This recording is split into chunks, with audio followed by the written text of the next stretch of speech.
Hey, what's going on, people? Your boy, man, Mike, coming at you guys with more Atlanta Falcons news update. If you're new to the channel, go hit that subscribe button. Tell your friend to come chat Falcons football with your boy. Also, join the Mad Mike membership, $199, $599, $999. All right, so let's get straight to it, man. The Atlanta Falcons news coming at you yet again, man.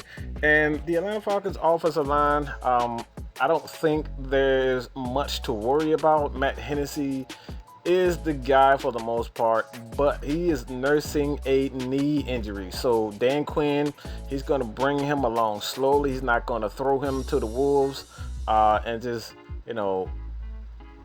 have him go out playing against elite talent with a knee injury. So he's gonna bring him along slowly by starting James Carpenter. Okay, James Carpenter will be the starter for the Atlanta Falcons, but according to Dan Quinn, these guys are going to see a significant amount of snaps. They're going to share snaps for the first couple of games in the season to see who's really going to step out to be that guy. Who's going to be that guy, whether it's Matt Hennessy or James Carpenter. I want to know what you guys think about that, man. Who would you I know a lot of people already know this answer.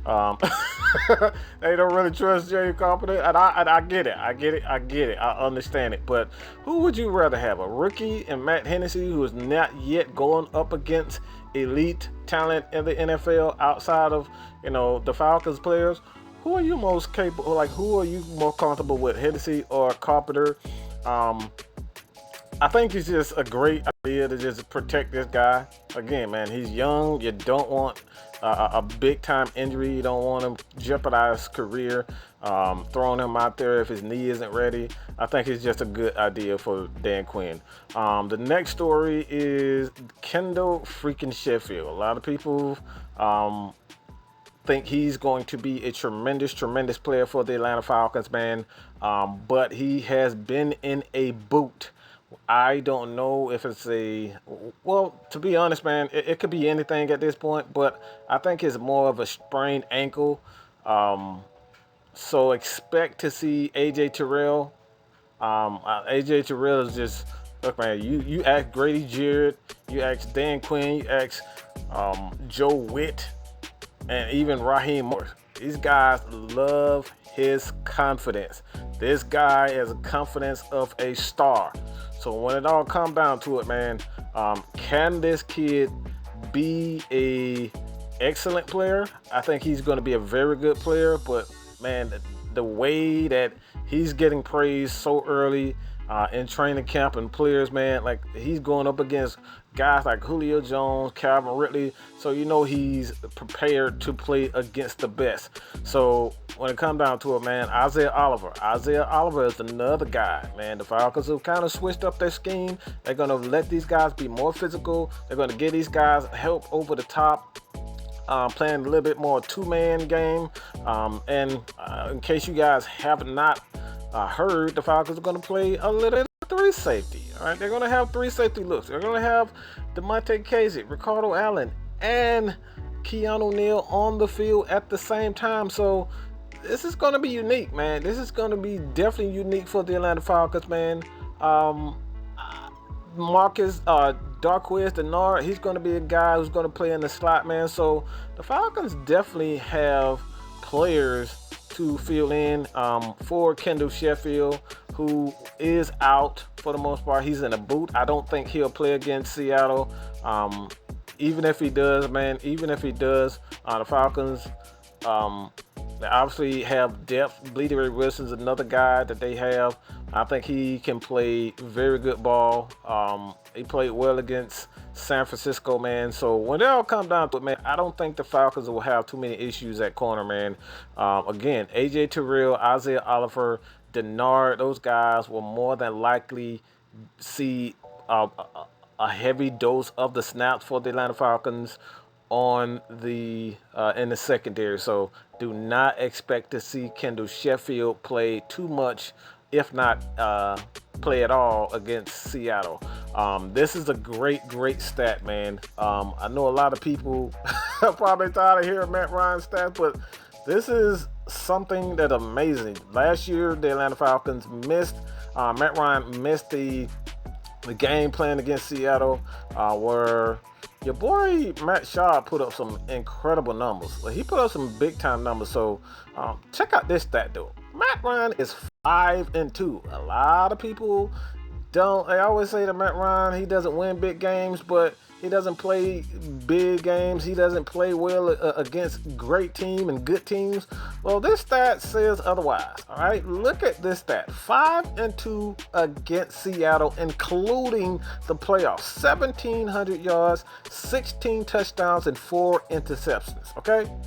4 freaking interceptions. So when it all comes down to it, man, your boy Matt Ryan is continuously showcasing his talent and proving over and over and over again that this guy is an elite performer, right? He's an elite performer, and look, man, the numbers don't lie. I know a lot of people always come up and say, "Oh, get what, man? Stat Ryan, he's Stat Ryan." Well, tell me a player in the NFL that doesn't worry about stats. How do you gauge players without stats? So all that BS that a lot of Matt Ryan haters always spew, talking about he's just a stat guy. Well, guess what? Everybody in the NFL is a stat guy. That's how you adjust whether you suck or you're an elite player, you're Pro Bowler, or you're a Hall of Famer. It's all about the stats. So y'all can miss me with the BS, all right? Matt Ryan, again, with a winning record against a very elite team. This is a very good team in Seattle, man. So I'm expecting this to go. I'm expecting this to go well. To be honest, I'm expecting this to go well. You got Russell Wilson for the most part. DK Metcalf, he's a terrific receiver in his own right, man. Chris Carson, those guys have a very good offense, and like I said, the defense, it speaks for itself. There's still a little bit of a controversy as far as who's going to be that cornerback, that elite cornerback for Seattle, because they're gonna get everything that they want, man. They're gonna get it. All right. So you have Calvin Ridley, Julio Jones, Hayden Hurst, man. These guys are going to get after Seattle. So who is going to be that guy?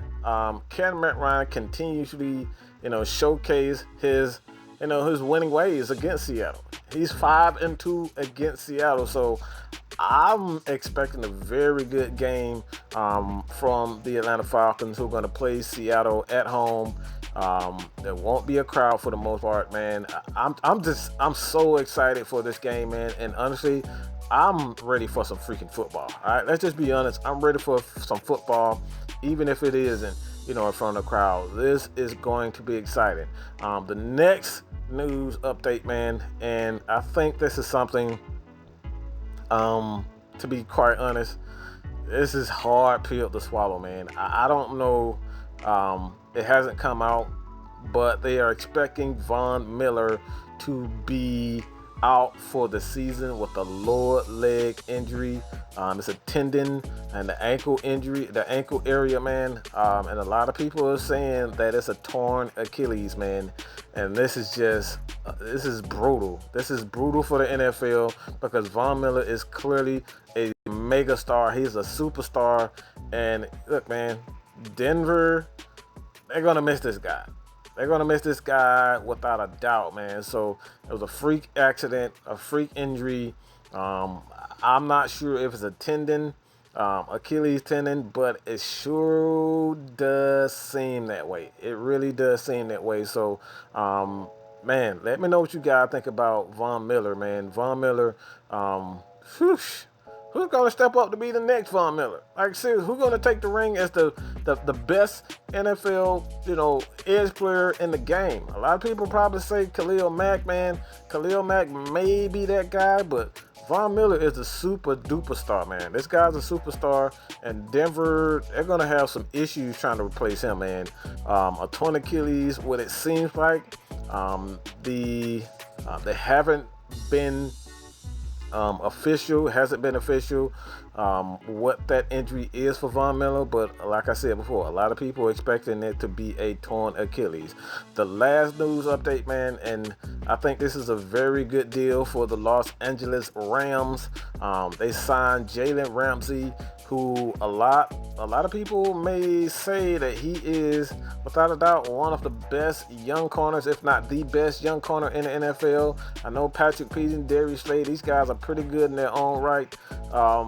He signed a 5-year deal, $105 million. All right, the contract extension, it's about $54 million guaranteed.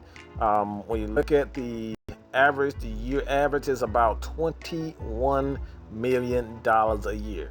Is this a good deal for the Rams? I think so. When you have a guy like Aaron Donald, who is obviously the best defensive lineman in the game, bar none, without a doubt the best defensive lineman in the game, man, you're going to need a guy who can at least play against any type of receiver. And we're talking about technique. Not only does he has impeccable technique, Jalen Ramsey is a ball hawk.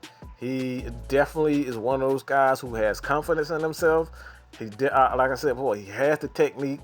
And when you have a guy like Aaron Donald who's going to get to the quarterback, he's going to apply pressure at all points and all time.